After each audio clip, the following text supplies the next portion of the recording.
بسم الله الرحمن الرحيم الحمد لله رب العالمين نحمده ونستعينه ونستغفره ونعوذ بالله من شرور انفسنا ومن سيئات اعمالنا من يهده الله فلا مضل له ومن يضلل فلا هادي له ونشهد ان لا اله الا الله وحده لا شريك له ونشهد ان سيدنا ومولانا محمدا عبده ورسوله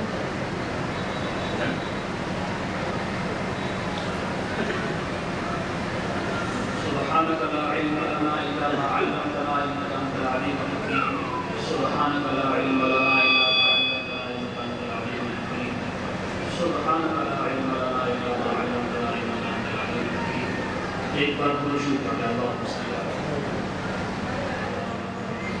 بزرگان دین اور میرے دین بھائی، آج کی یہ محفل، یہ مجلس بہت ہی بابرکت اور نورانی محفل ہے۔ اس مجلس کا انتساب ایک عظیم الشان کتاب بخاری شریف کی طرف ہے۔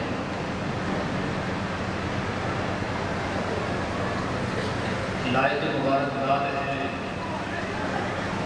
وہ بچیاں جنہوں نے محنت کر کے یہاں تک پہنچی اور بخاری شریف کی آخری حدیث شریف پڑھ رہی ہیں۔ قابل مبارکباد ہیں ان طالبات جو فارغ ہوئی ہیں، ان کے والدین، ان کے عزیز و اقارب، رشتہ دار۔ اللہ رب العالمین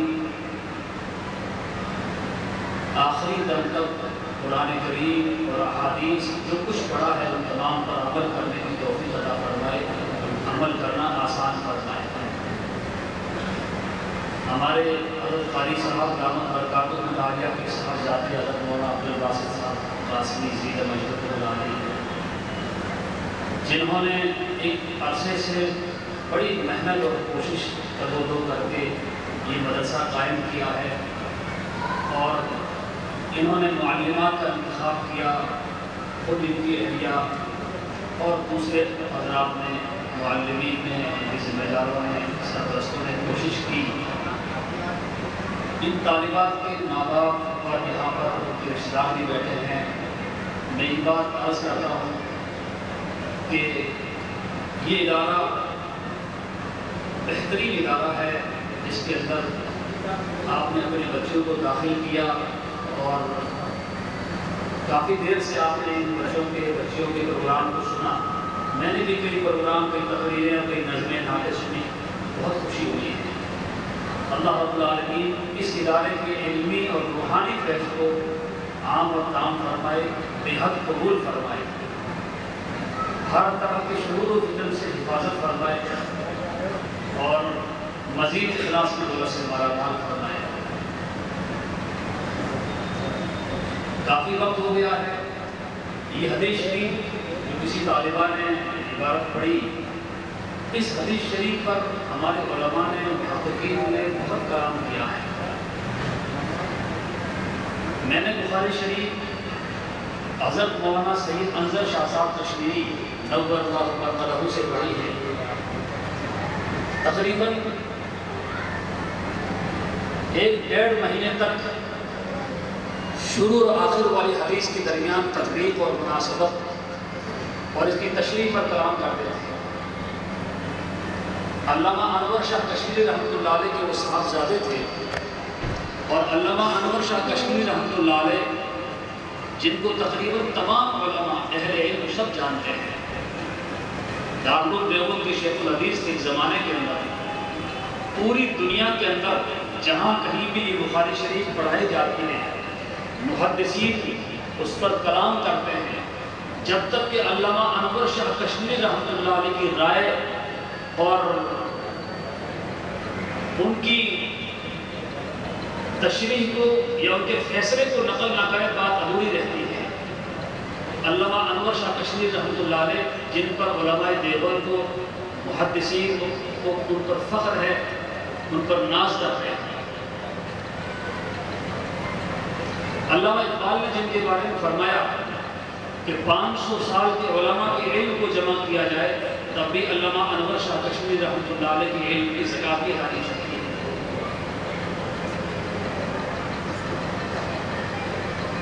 علامہ انور شاہ کشمیری رحمۃ اللہ علیہ دارالعلوم دیوبند کے وہ شیخ الحدیث جن پر مصر کے علماء نے فخر کیا ہے، تفسیر کا مجھے موقع نہیں، مجھے صرف 10-15 منٹ کے لیے حکم دیا ہے۔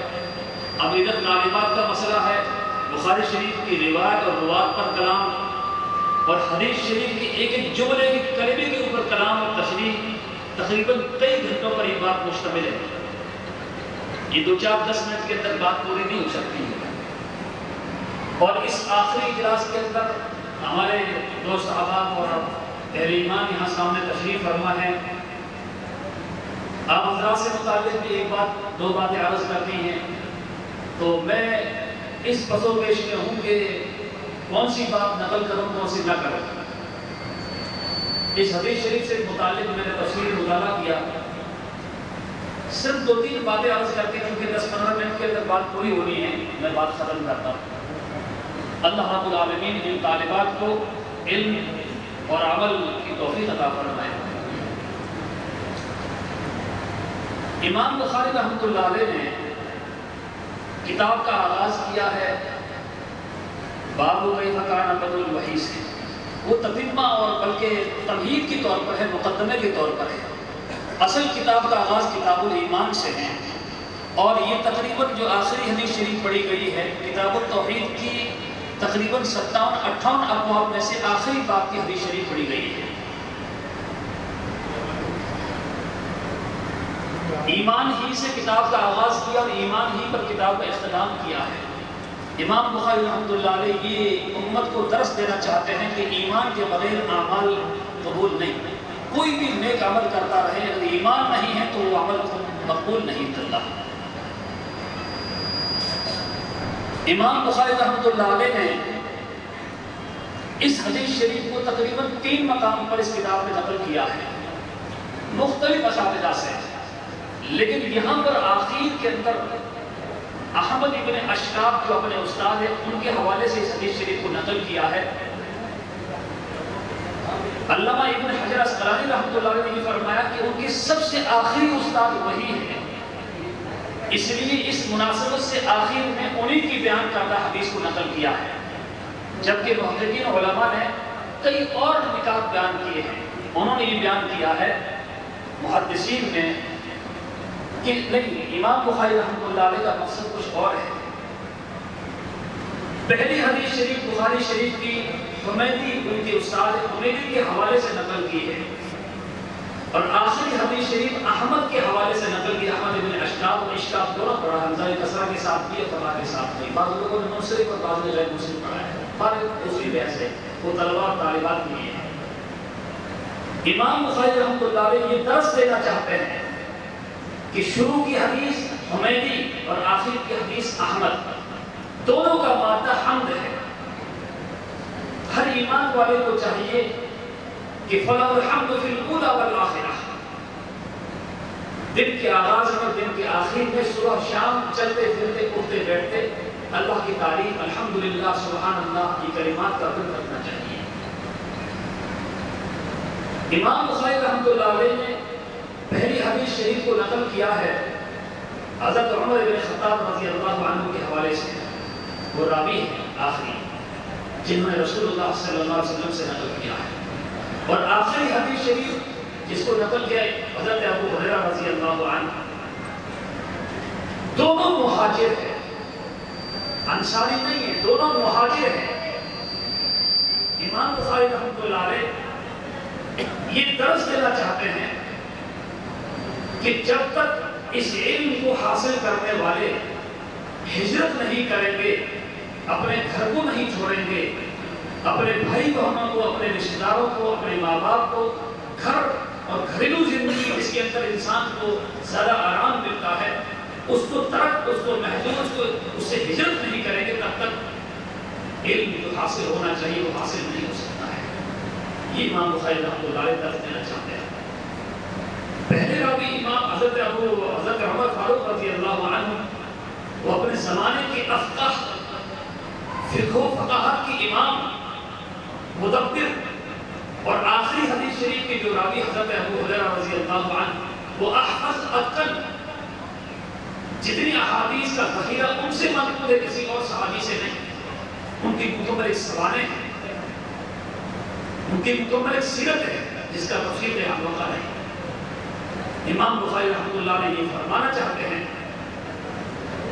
کہ فقہ و فقاہت کے اندر مہارت حاصل کرنی ہو، اگر احادیث کو حفظ یاد کرنا ہو تو ہمیں ان کے نقش قدم پر چلنا پڑے گا۔ بہرحال یہ آخری حدیث شریف جس کو رسول اللہ صلی اللہ علیہ وسلم نے نقل کیا ہے، کلمتان حبیبتان للرحمن خفیفتان علی اللسان ثقیلتان فی المیزان سبحان اللہ و بحمدہ سبحان اللہ العظیم۔ آپ سامنے عوام ہیں، بس خلاصہ اتنا ہے کہ سبحان اللہ و بحمدہ سبحان اللہ العظیم یہ دو کلمے زبان پر ادا کرنے کے لحاظ سے تو بہت ہلکے پھلکے ہیں، آسانی سے انسان پڑھ سکتا ہے، آسانی سے یاد کر سکتا ہے، لیکن میزان میں ترازو میں اس کا وزن بہت زیادہ ہے۔ ثقیلتان فی المیزان۔ اللہ رب العالمین ہمیں ہر وقت یہ کلمات پڑھنے کی، درود شریف پڑھنے کی توفیق عطا فرمائے۔ اب میں ایک حدیث شریف اور بطور نصیحت ایک بات عرض کر کے اپنی بات کو مکمل کرتا ہوں۔ رسول اللہ صلی اللہ علیہ وسلم نے ارشاد فرمایا، من حافظ سنتی اکرمہ اللہ باربع خصال۔ جو شخص میری سنتوں پر عمل کرے گا، میری شریعت پر چلے گا، اللہ رب العالمین اس کو 4 بڑی نعمتوں سے نوازے گا۔ یہ سنتوں کا ذخیرہ ہے، احادیث کا ذخیرہ ہے۔ فارغ ہونے والے طالبات اور طلباء جو عالم اور فاضل بنتے ہیں، ان کو اس طرح کی تقریباً 10-12 کتابیں ہیں۔ ایک مضبوط طالب علم ان تمام کتابوں کو نہیں اٹھا سکتا ہے، اتنا وزن ہوتا ہے۔ ہزاروں صفحات پر مشتمل سیاہ ستہ، ان تمام کا خلاصہ یہی ہے کہ ہماری زندگی رسول اللہ صلی اللہ علیہ وسلم کے طریقے کے مطابق بن جائے اور سنتوں پر ہم عمل کرنے والے ہیں۔ آپ نے ارشاد فرمایا کہ 4 نعمتیں حاصل ہوگی، اربع خصال۔ نمبر 1 آپ محفوظ کر لیں، یاد کر لیں، المحبت فی قلوب البررہ۔ سنتوں پر اور شریعت پر عمل کرنے کی وجہ سے اللہ رب العالمین دنیا کے اندر جو متقی اور پرہیزگار اولیاء اللہ ہیں، اللہ کے نیک بندے ہیں، ان کے دلوں کے اندر محبت ڈال دیتے ہیں۔ اللہ والے اس سے محبت کرتے ہیں جو سنتوں پر عمل کرتا ہے۔ دوسری نعمت والحیبۃ فی قلوب الفجرہ۔ دنیا کے اندر جو لوگ فاسق اور فاجر، ظالم اور بدمعاش قسم کے لوگ ہیں، ان کے دلوں کے اندر رعب اور دبدبا اور ہیبت ڈال دیتے ہیں۔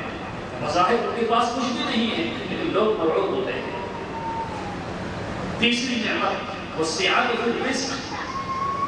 سنتوں پر شریعت پر عمل کرنے کی وجہ سے اللہ رب العالمین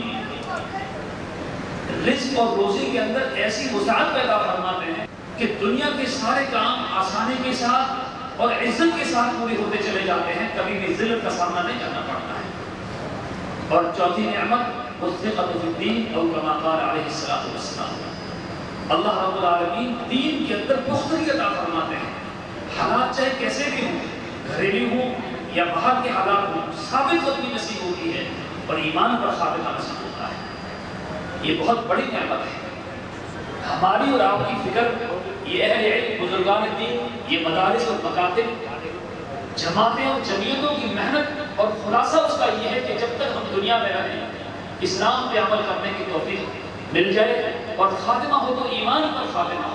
اللہم من احییتہ منا فاحیہ علی الاسلام ومن توفیتہ منا فتوفہ علی الایمان۔ رسول اللہ صلی اللہ علیہ وسلم نے دعا سکھلائی ہے، ہم بارہا اس کو پڑھتے ہیں۔ ایمان پر خاتمہ نصیب ہو جائے، یہ بہت بڑی بات ہے۔ دیوبند سے آگے رائے پور ہے جو اکابر کی خانقاہ ہے اور اکابر وہاں پہنچ جاتے ہیں۔ میں ایک بات عرض کرتا ہوں، بہت مختصر ہے عبداللہ، ان کی میں نے بہت ساری کرامات اور ان کی بزرگی، ان کی کشف کے متعلق کئی باتیں سنی تھی۔ حضرت مولانا مفتی عبدالقیوم صاحب رائے پور رحمۃ اللہ علیہ کے انتقال کے بعد میں وہاں پر حاضر ہوا۔ میں نے اپنے دوست آداب سے کہا کہ میں ملنا چاہتا ہوں سائیں عبداللہ سے، ان کے بارے میں بہت سنا میں نے، آج تک ان کی زیارت نہیں ہوئی، اور قریب میں ہو سنا پہاڑوں میں رہتے ہیں۔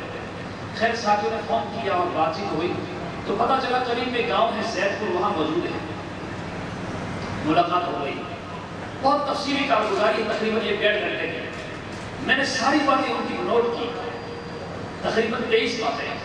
انہوں نے اس بات پر زور دیا کہ اس امت کی کامیابی کا راز دنیا کے اندر بھی اور آخرت کے اندر بھی محمد رسول اللہ صلی اللہ علیہ وسلم کی سنتوں کے اندر ہے۔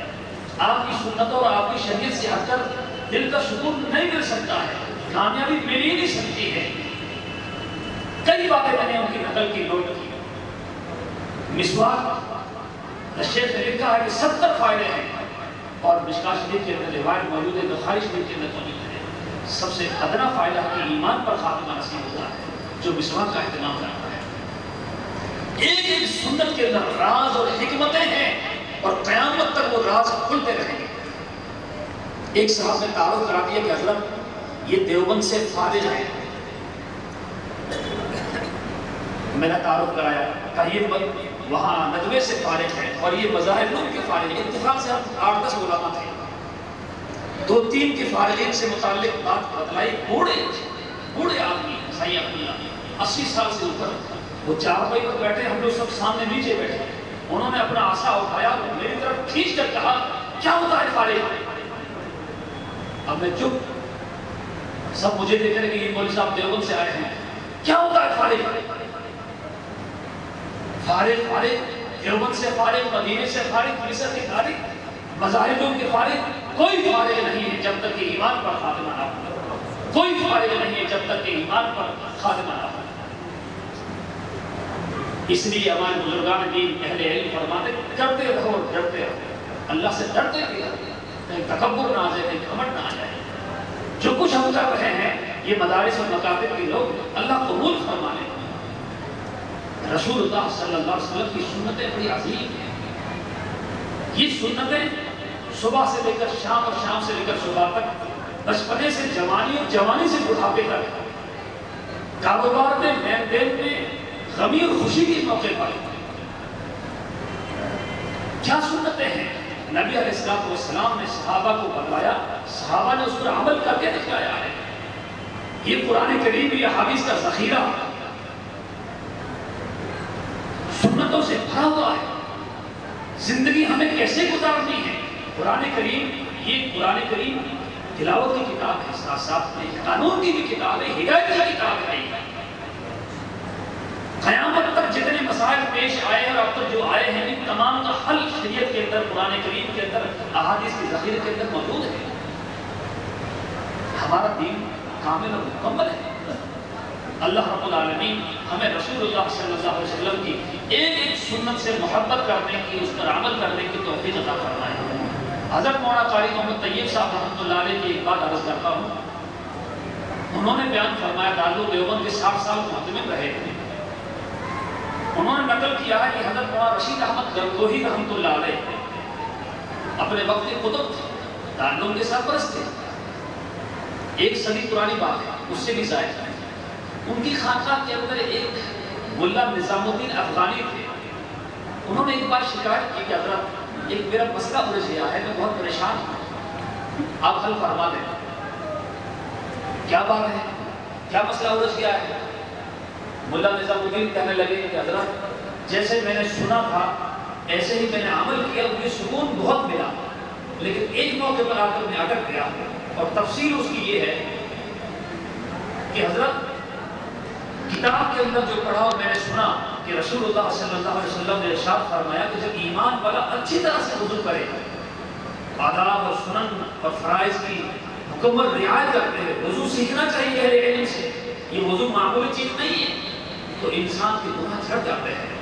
ہاتھ دھلتا ہے، ہاتھوں کے گناہ ختم ہو جاتے ہیں، چہرہ دھلتا ہے، چہرے کے گناہ جھڑ جاتے ہیں، مسح کرتا ہے تو سر کے گناہ جھڑ جاتے ہیں، پاؤں دھلتا ہے، پاؤں کے گناہ جھڑ جاتے ہیں۔ لیکن گناہ صغیرہ یا کبیرہ اس پر لمبی بحث ہے۔ حضرت شیخ زکریا رحمۃ اللہ علیہ نے لکھا ہے کہ اگر دعاؤں کا بھی اہتمام ہو تو گناہ کبیرہ بھی ختم ہو جاتے ہیں، اور پھر نماز کے لیے روانہ ہو، قدم رکھتا ہے، نیکی لکھی جاتی ہے، دوسرا قدم اٹھتا ہے، درجہ بلند ہوتا ہے، اس کا خطا معاف ہوتی ہے، اور 2 رکعت نماز جیسے نماز پڑھنے کا حق ہے، سنتوں کی رعایت کرتے ہوئے، آداب کی رعایت کرتے ہوئے جیسے نماز پڑھنے کا حق ہے، تو اللہ رب العالمین اس کے تمام گناہ معاف فرما دیتے ہیں۔ حضرت میں نے جیسا سنا تھا ایسا ہی عمل کیا، الحمدللہ میں نے وضو بھی اسی طریقے سے اور نماز بھی 2 رکعت، اور مجھے دل میں سکون بہت ملا۔ میرا دل اندر سے گواہی دیتا ہے کہ الحمدللہ میں نے نماز اور وضو بالکل صحیح حق ادا کیا شاید، لیکن میرے دل میں خیال ہوا کہ ذرا میں دیکھوں کہ میرا عمل کیسا ہے، میری نماز کس شکل کے اندر ہے۔ انسان جو عمل کرتا ہے اس کی شکلیں بھی ہوتی ہے، بری عمل کرتا ہے تو بری شکلیں آتی ہیں۔ اگر جھوٹ کی شکل اللہ رب العالمین کسی کو دکھلا دے، زندگی میں کبھی جھوٹ نہیں بولے گا۔ غیبت کی، چوری کی شکل دکھلا دے تو زندگی میں کبھی جھوٹ نہیں بولے گا، کبھی چغلی نہیں کر سکتا، گناہ نہیں کرے گا۔ گناہوں کی شکلیں ہوتی ہیں۔ یہ قیامت کے دن تمام کے تمام اعمال سامنے آئیں گے۔ فَمَنْ يَعْمَلْ مِثْقَالَ ذَرَّةٍ خَيْرًا يَرَهُ وَمَنْ يَعْمَلْ مِثْقَالَ ذَرَّةٍ شَرًّا يَرَهُ۔ ذرے کا حساب ہوا۔ حضرت میں نے اپنی نماز کو دیکھا، میں نے مراقبہ کیا، اللہ نے مجھے اپنی نماز کو دکھایا، اتنی خوبصورت ایک حسین و جمیل عورت کی شکل میں، پاؤں سے لے کر سر تک سارا حسینہ خوبصورت، کبھی زندگی میں تصور ہی نہیں کیا کہ اتنی خوبصورت عورت ہو سکتی ہے۔ میری نماز کی شکل میں خوبصورت، لیکن آنکھوں سے اندھی، نابینا۔ حضرت میں پریشان ہوں کہ میری نماز اتنی خوبصورت لیکن آنکھوں سے اندھی، آنکھیں نہ ہو تو سارا حسن بیکار ہے۔ یہ مسئلہ میرا الجھا ہوا ہے۔ حضرت گنگوہی رحمۃ اللہ علیہ نے گردن جھکائی اور پھر سر اٹھا کر فرمایا کہ ملا نظام الدین، تو نے آنکھیں بند کر کے نماز پڑھی ہے؟ اب یہ سب پڑھا ہے کہ حضرت میں نے تو آنکھیں بند کی اس لیے تاکہ یکسوئی پیدا ہو۔ فرمایا افسوس افسوس، نماز میں ادھر ادھر کا خیال آ جائے ہٹا دو اس کو، جماؤ نہیں، خیال کو لانا نہیں ہے، آگے ہٹا دے، پھر آئے پھر ہٹا دے، دفع کر دے، اس پر کوئی مواخذہ نہیں ہے، پکڑ نہیں ہے۔ لیکن انہیں سرکار کو عالم تاجدار مدینہ محمد رسول اللہ صلی اللہ علیہ وسلم کی ایک سنت کو ترک کر دیا ہے نماز کے اندر، جس کی بنیاد پر تیری نماز کے اندر یہ عیب پیدا ہو گیا ہے۔ آپ نے ارشاد فرمایا آنکھیں کھول کر نماز پڑھے، جب کھڑا ہو تو سجدے کی جگہ پر نگاہ ہو، جب رکوع میں ہو تو پاؤں پر نگاہ ہو، سجدے میں ہو تو ناک پر نگاہ ہو، اور تشہد کی حالت میں ہو تو پھر دونوں ہاتھوں پر نگاہ ہو۔ نبی علیہ السلام کی ایک سنت کو ترک کرنے کی وجہ سے یہ عیب پیدا ہوتا ہے۔ اب اندازہ کریں کہ ہماری اور آپ کی نمازیں کیسی ہیں، ہمارے اعمال کیسے ہیں۔ یہ سب چیزیں سنتیں کیا ہیں، کس طرح کی ہے، ہمیں علم سے معلوم ہوگی۔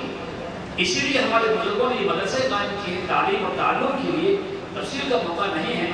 نبی علیہ السلام نے اس پر بڑا زور دیا ہے۔ صرف ایک سوال پیدا ہوتا ہے کہ ہمارے علماء، ہمارے بزرگان دین رات دن تقریریں کرتے ہیں، کیا ہمیں اپنے بچے اور بچوں کو صرف مدرسوں میں داخل کرنا ہے، قرآن اور حدیث کی تعلیم دینی ہے، اسکول اور انگریزی ہندی اس کے علاوہ تعلیم نہیں دینی ہے؟ اس میں کیا رہنمائی ہے شریعت کے اندر؟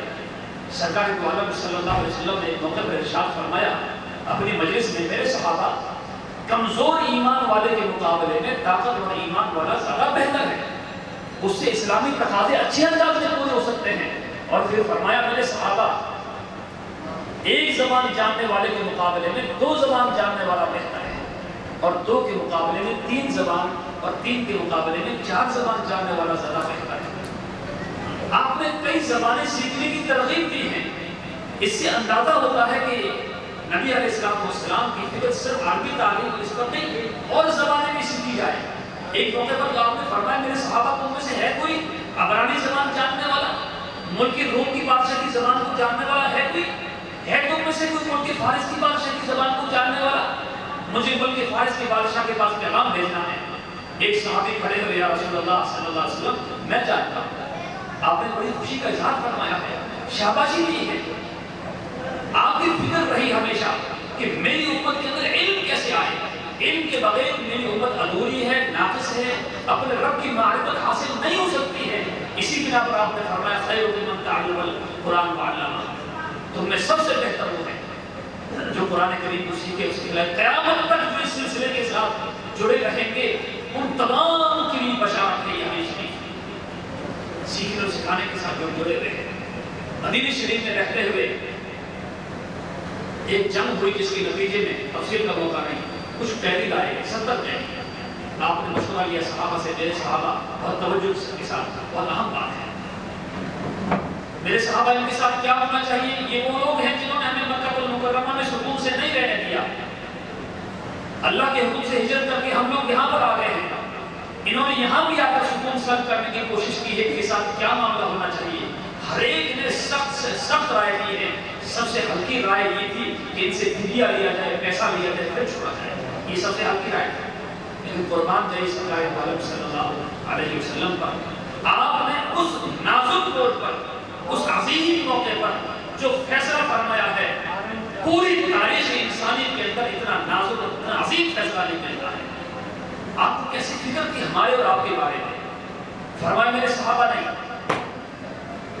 ان قیدیوں میں سے سارے غیر ایمان والے تھے ان قیدیوں میں سے جو لکھنا پڑھنا جانتا ہو عربی ہو یا غیر عربی ہو یا حساب کتاب ہو وہ مدینہ شریف کے ایمان والوں میں سے 10 کو لکھنا پڑھنا سکھا دے ان کے لیے یہی فدیہ ہے یہی چھٹکارا ہے آپ کو اس موقع پر فکر علم کی بھی ہمارے آپ کے بچے اور بچوں کے بارے میں حضرت زید بن ثابت رضی اللہ عنہ نے حضرت شیخ نے لکھا ہے کہ 3 مہینے کے اندر 6 زبانوں کی مہارت حاصل کی ہے ان قیدیوں سے علم حاصل دولت ہے اس کی طرف ہمیں توجہ دینی چاہیے ایک زمانے میں ہندوستان میں دہلی میں مکاتب مدارس خانقاہیں سب تھی لیکن 1866 بلکہ 1857 کے اندر اور 66 کے بیچ میں علماء مدارس ختم ہوئے ایک بات عرض کرتا ہوں صرف 2 منٹ کے اندر ایک میٹنگ ہوئی دہلی کے اندر 3 گھنٹے کی بحث کی تھی کہ اب تک ہم اپنے مشن میں کامیاب کیوں نہیں ہوئے ہیں انگریز کا زمانہ تھا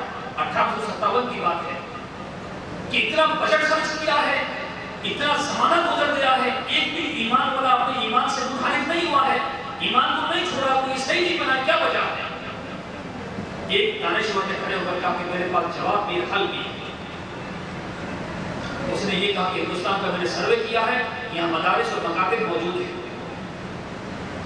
مضبوطی کے ساتھ موجود ہیں مدارس اور مکاتب جب تک یہ مدارس موجود ہیں مکاتب آباد ہیں یہ اسلامی قلعے ہیں تب تک علماء تیار ہوتے رہیں گے محدثین تیار ہوں گے دین کے داعی پیدا ہوں گے محدثین تیار ہوں گے حافظ قرآن تیار ہوں گے مسجد کے ممبر و محراب پر اچھے علماء اچھے مفتی اچھے حافظ اور اچھے قاضی ملیں گے ایمان والوں کو ایمان کی باتیں سنائی جائیں گی ایمان زندہ رہے گا تازہ رہے گا ان کا دین زندہ رہے گا ہم اپنے مشن میں کامیاب نہیں ہو سکتے ہیں اور پھر حل کیا ہے اس نے کہا مدرسے ختم کرنے پڑیں گے دہلی کے اندر 4000 سے زائد مدرسے تھے 2-4 باقی رہ گئے تھے اور پھر کیا کیا ہوا ہے لمبی تاریخ ہے علماء شہید ہوئے چند گنے چنے علماء باقی رہ گئے تھے 3 لاکھ قرآن کریم کی نسخے چلائے گئے اور پھر 1866 کے اندر دارالعلوم دیوبند کی بنیاد رکھی گئی مولانا قاسم نانوتوی رحمۃ اللہ علیہ حضرت اور دوسرے علماء نے مل کر کے محنت کی ایسی محنت کی کہ آج موجودہ ہندوستان کے اندر دارالعلوم دیوبند کی طرف پر چلنے والے جو بڑے بڑے مدرسے ہیں وہ 17,000 سے زائد ہیں چھوٹے چھوٹے مکاتب اور مدارس یہ ہزاروں کی تعداد میں نہیں یہ لاکھوں کی تعداد میں الحمدللہ ہمارے بزرگوں نے بڑی محنت کی اور عوام نے بھی پورا ساتھ دیا ہے جب بھی علماء نے عوام کے سامنے کو تقاضا رکھا عوام نے مکمل ساتھ دیا ہے کاندھے سے کاندھا ملا کر کے مکمل ساتھ دیا ہے نتیجہ کیا نکلا فائدہ کیا ہوا کئی سال پہلے کا سروے ہے پوری دنیا کے اندر کسی ملک میں اتنے حافظ قرآن نہیں ہیں جتنے حافظ قرآن ہندوستان کے اندر موجود ہیں پوری دنیا کے اندر سعودی عرب دبئی قطر کئی عربی ملکوں کے اندر قرآن کریم کی تراویح سنانے کے لیے ہندوستان سے ہزاروں حافظ جاتے ہیں الحمدللہ بہت محنت ہوئی ہے دیوبند ضلع سہارنپور جہاں پر ہیں 5-6 سال پہلے کی بات ہے حضرت مولانا جمیل صاحب سکروٹی رحمۃ اللہ علیہ کی مجلس میں میں نے سنا کہ وہاں کے کسی عالم نے سروے کیا 1 سال کے اندر چھوٹے بڑے مکاتب اور مدارس کی محنت کے نتیجے میں 5200 سے زائد طلباء نے قرآن کریم یاد کیا الحمدللہ ہمارے علماء نے ان بزرگوں نے ان خطباء نے جو محنت کی ہے وہ لائق مبارکباد ہیں اللہ رب العالمین ہمیں اور ایک چلتا پھرتا مدرسہ حضرت مولانا الیاس صاحب رحمۃ اللہ علیہ نے قائم فرمایا ہے تبلیغ جماعت کی شکل میں. پوری دنیا کے اندر اس کا فیضان ہے. ایسی ایسی کارگزاریاں ہیں جن کارگزاریوں کو سن کر کے ایمان تازہ ہوتا ہے. ہزاروں لوگوں نے اسلام قبول کیا ہے. اللہ رب العالمین ہمیں جماعتوں کی، جمعیتوں کی، مدارس اور مکاتب کی سب کی قدر کی توفیق عطا فرمائے. وآخر دعوانا الحمدللہ. شیخ الہند رحمۃ اللہ علیہ سے انہوں نے حضرت مولانا قاسم نانوتوی رحمۃ اللہ علیہ سے پھر تسلسل کے ساتھ کی تمام سندیں لکھی بھی ہیں. اور میں نے حضرت مولانا سالم صاحب رحمۃ اللہ علیہ جو حضرت مولانا قاری طیب صاحب رحمۃ اللہ علیہ کے صاحبزادے ہیں، اور قاری طیب صاحب رحمۃ اللہ علیہ مولانا مفتی احمد صاحب رحمۃ اللہ علیہ کے صاحبزادے، اور وہ حضرت مولانا قاسم نانوتوی رحمۃ اللہ علیہ کے صاحبزادے ہیں. میں نے ان سے بخاری شریف کی کچھ پارے پڑھے ہیں. اور حضرت مولانا نعیم صاحب دیوبندی صاحب کمال ہے، ان سے میں نے بخاری شریف کا ایک لمبا حصہ پڑھا ہے. اور احادیث کی جتنی کتابیں میں نے پڑھی ہیں، آج کی طالبات، اس مدرسے کے فارغ ہونے والی طالبات، انہوں نے بخاری شریف اور کتابیں پڑھی ہیں. جس طرح مجھے اپنے اساتذہ کرام سے حدیث کی اجازت حاصل ہے، میں اسی طرح ان طالبات کو، فارغ ہونے والی طالبات کو اجازت دیتا ہوں. اللہ رب العالمین ان کے عمل و علم و عمل کے اندر برکت عطا فرمائے اور دین پر عمل کرنا ان کے لیے آسان فرمائے. دین کی خدمت کے لیے اللہ رب العالمین قبول فرمائے. ان بچیوں کے سر پر خمار رکھیں.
شریعت پر عمل کرنا ہم سب کے لیے آسان فرما.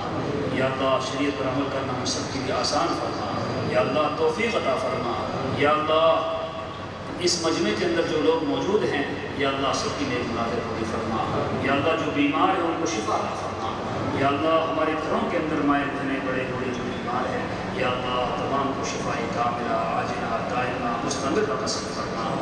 یا اللہ اپنے فضل و کرم سے ان طالبات کو زندگی پر عمل کی توفیق عطا فرما. یا اللہ ان کو دین کی خدمت کے لیے قبول فرما لے. یا اللہ امت کی رہبری اور رہنمائی کے لیے قبول فرما لے. یا اللہ اس ادارے کو قبول فرما. پڑھانے والے اور پڑھانے والی معلمات سب کو قبول فرما. اس ادارے کی علمی اور روحانی فیض کو عام اور دام فرما. بہت قبول فرما. یا اللہ اپنے فضل و کرم سے اس ادارے کو قبول فرما اور دنیا کے تمام مدارس اور مکاتب سب کو قبول فرما. اس وقت دارالعلوم دیوبند کے اندر امتحانات چل رہے ہیں. یا اللہ طلبہ کو مکمل کامیابی عطا فرما. اعلیٰ نمبرات سے کامیابی عطا فرما. یا اللہ جہاں کہیں بھی طلبہ اور طالبات ہیں سب کی حفاظت فرما. یا اللہ سب کو عالم و عامل بنا. سب کو اچھے عالمہ اور فاضلہ بنا. یا اللہ مدارس کی، خانقاہوں کی، مکاتب اور مدارس کی حفاظت فرما. یا اللہ دینی اور ملی تنظیموں کی، جماعتوں کی، جمعیتوں کی سب کی حفاظت فرما. جو تیرے راستے میں نکلے ہوئے ہیں اللہ ان کی مدد فرما. گھر والوں کی نصرت فرما. یا اللہ ہم سب کو علم نافع عطا فرما. عمل صالح کی توفیق عطا فرما. یا اللہ عمل صالح کی توفیق عطا فرما. مولا کریم ہمارے عزیز و طالب جو دنیا سے چلے گئے ہیں سب کی مغفرت فرما. یا اللہ سب کے درجات بلند فرما. جمیع المؤمنین والمؤمنات کی مغفرت فرما. جمیع المسلمین والمسلمات کی مغفرت فرما. یا اللہ جو پریشان ہیں، کون کس پریشانی کے اندر تو بہتر جانتا ہے. یا اللہ ہر ایک کی مشکلات کو دور فرما. یا اللہ جو جیلوں کے اندر ہے اللہ ان کی رہائی کا اسباب پیدا فرما. یا اللہ جو ناجائز مقدمات میں ہیں، یا اللہ تو تمام کی پریشانی کو دور فرما. یا اللہ جن لوگوں نے دعا کے لیے کہا ہے یا ان کا حق ہے، یا اللہ سب کی نیک مرادیں پوری فرما. یا اللہ مقاصد حسنہ کے اندر باعزت مکمل کامیابی عطا فرما. یا اللہ ہمیں اپنے علماء کی، ائمہ کی قدر کی توفیق عطا فرما. اپنے ماں باپ کی خدمت کی توفیق عطا فرما. یا اللہ یا اللہ اپنے فضل و کرم سے اس اجلاس کو قبول فرما، یہاں مل بیٹھنے کو قبول فرما۔ یا اللہ تیرے حبیب صلی اللہ علیہ وسلم نے جتنی بھی خیر کی دعائیں مانگی ہیں یا اللہ ہم بھی مانگتے ہیں عطا فرما، جن چیزوں سے پناہ چاہیے یا اللہ ہمیں پناہ عطا فرما، جو مانگا وہ عطا فرما، جو مانگنے سے رہ گیا ہے جو بڑے شایان شان عطا فرما۔ وصلی اللہ تعالی علی خیر خلقہ محمد وعلی آلہ وصحبہ اجمعین برحمتک